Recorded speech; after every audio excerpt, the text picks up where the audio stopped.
What if the most sacred object a civilization ever made was also its confession? The tombs of Korvash were sealed for roughly 3,000 years before excavation began. Carved into volcanic basalt beneath the Ashenvale Plateau, they're the most intact mortuary complex ever recovered from the Korvashi civilization. The gilded relics aren't jewelry, they're ritual objects, each one a hammered gold shell over a carved obsidian core, averaging 40 centimeters in height, bearing inscriptions in Korvashi archaic script across every visible surface. Excavators recovered 217 distinct relics across 14 sealed chambers, not scattered, arranged. Each object occupied a precise cardinal position relative to the burial platform, a pattern too consistent to be coincidence. Korvashi theology centered on what their inscriptions call the eternal threshold, the boundary between the living world and the realm of Vethera, their goddess of passage. Death wasn't an ending, it was a negotiation requiring the correct instruments. Gold doesn't tarnish. In Korvashi theology, that fact was theological proof. An incorruptible material could carry a soul through corruption, through the body's decay and the chaos of the threshold, without losing its sacred charge. Obsidian carried the opposite theological weight. Volcanic glass formed in catastrophic heat. It represented the moment of death itself. Encasing obsidian in gold was a statement: the catastrophe contained, the soul protected. Here's where the relics turn strange. Scholars expected the inscriptions to match known Korvashi funerary liturgy, prayers, names, lineages. Instead, the texts are directives, commands, written not to the dead, but to Vethara herself. The inscriptions translate as binding clauses. Phrases like, "You are compelled to receive," and "the passage is owed," appear across 43 separate relics. The Korvashi weren't petitioning their goddess, they were invoking a contract. That distinction reshapes everything we understand about Korvashi religion. Most ancient mortuary traditions beg for divine mercy. Korvash demanded it. The relics were legal instruments, proof that this civilization believed death was a debt the gods were obligated to honor. The relics weren't simply placed. Residue analysis of the tomb floors reveals traces of rendered animal fat, powdered iron ore, and a resinous compound not yet fully identified. The objects were anointed. The ritual of activation preceded every interment. Cardinal placement wasn't decorative. North-positioned relics bear inscriptions referencing the living world. South-positioned relics reference the realm beyond the threshold. East and West relics carry the binding clauses. The tomb was a cosmological map, activated by sequence.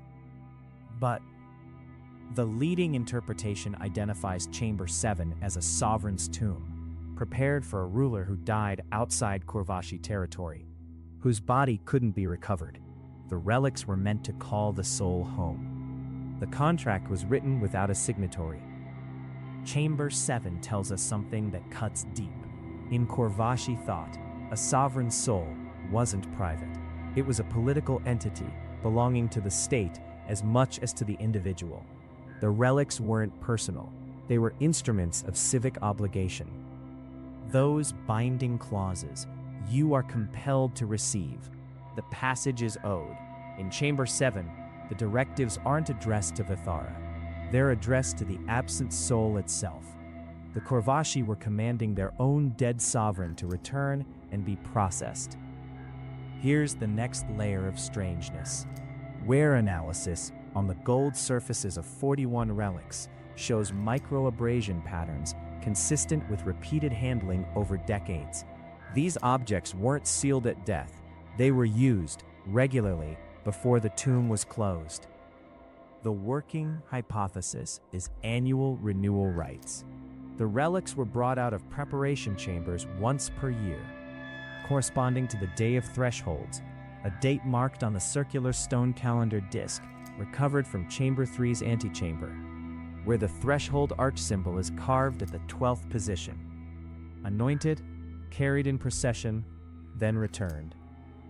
They accumulated sacred charge over a lifetime. This is the central insight the Relics of Korvash force us to confront.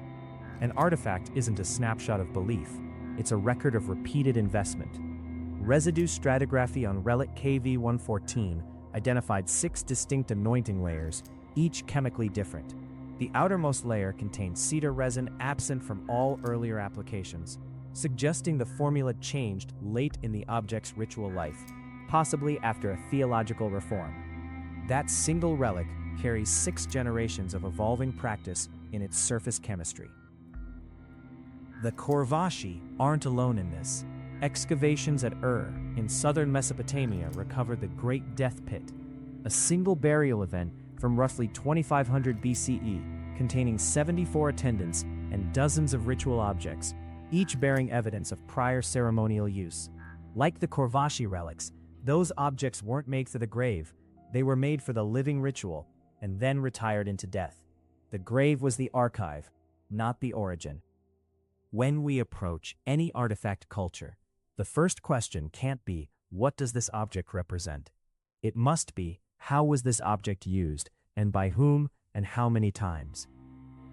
Useware analysis of Egyptian canopic jars from the tomb of Yuya and Chuyu, discovered at Luxor in 1905, revealed handling patterns indicating the jars were carried in procession before interment, not manufactured for burial. That finding shifted the scholarly consensus on canopic function from storage vessel to active ritual instrument. Use reveals belief more honestly than iconography alone. 17 relics recovered from Korvash show deliberate damage, gold surfaces scored with a sharp instrument before interment. This wasn't vandalism. Comparative analysis with Korvashi legal tablets confirms the scoring pattern matches their symbol for contract fulfilled. A scored relic meant the soul's contract with Vethara had been honored. The passage was complete. The object was retired, its sacred charge discharged. 17 individuals in Korvash died with their theological accounts settled. The relics were their receipts, which makes the unscored relics troubling. 200 relics were sealed without the contract fulfilled mark. Those individuals died with open accounts. In Korvashi theology, that meant the contract was still active. The Thara still owed passage, and the binding clauses were still in force. The Korvashi may have believed their unscored dead hadn't fully departed. The contract kept them tethered, legally present at the threshold, awaiting the Thara's fulfillment. The tombs weren't resting places. They were waiting rooms, and the relics were the paperwork. This contractual model isn't unique to Korvash.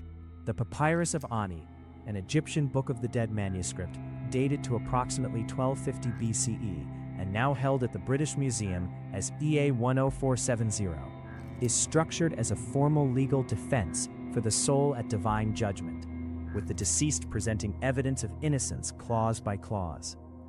Mesopotamian Kispam rites, documented on clay tablets from the old Babylonian site of Nippur, required living descendants to make monthly food offerings to the dead or risk the ancestor's ghost becoming legally hostile.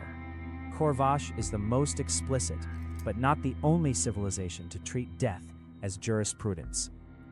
Every civilization that has formalized its relationship with death through objects and ritual is doing the same essential thing, converting existential terror into procedure.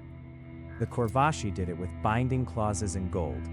The Romans did it with the Parentalia, a 9-day February festival documented by Ovid in the Fasti, during which families were legally prohibited from marrying or conducting public business until obligations to the dead had been formally discharged. Different materials, different scripts, identical psychological architecture make death answerable to a process. Return to the opening question. What if the most sacred object a civilization made was also its confession? The Relics of Korvash confess a civilization that feared not death itself, but an unhonored obligation. Their deepest terror was a contract left unsigned. Consider what written records alone would tell us about Korvash. The Ashen Veil surface inscriptions, the public-facing texts, carved above tomb lintels, describe the Thara exclusively as a merciful guide. No commands, no binding clauses. Had excavations stopped at the lintel, we'd have concluded the Korvashi were supplicants. The sealed interior told the opposite story. Ramesses II's victory inscriptions at Abu Simbel present the Battle of Kadesh as an Egyptian triumph, but Hittite records from the same engagement describe a negotiated stalemate. Official texts confess what rulers wanted remembered. Sealed tombs confess what people actually believed. Excavation of the Ashen Veil Plateau complex is less than 40% complete. Ground-penetrating radar surveys from the most recent field season have identified at least 9 additional sealed chambers beneath the current dig boundary. Whatever Chamber 7's absent sovereign was waiting for may still be waiting underground. If the pattern holds, those 9 chambers will contain their own relics, their own binding clauses, their own scored and unscored contracts. But if the pattern breaks, the way Chamber 7 broke it, then Korvash still has confessions we haven't heard. The Korvashi relics have already changed how scholars approach the 9 unexcavated chambers. Rather than classifying them by burial type, royal, priestly, civic, the excavation team now proposes classifying them by contract status, scored or unscored, fulfilled or pending. That shift treats the theological system as the primary organizing principle, not the social rank of the occupant. If that framework holds across the remaining chambers, it'll be the first time a mortuary complex has been formally cataloged by the legal logic of its own belief system, rather than by the conventions of the archaeologists who found it.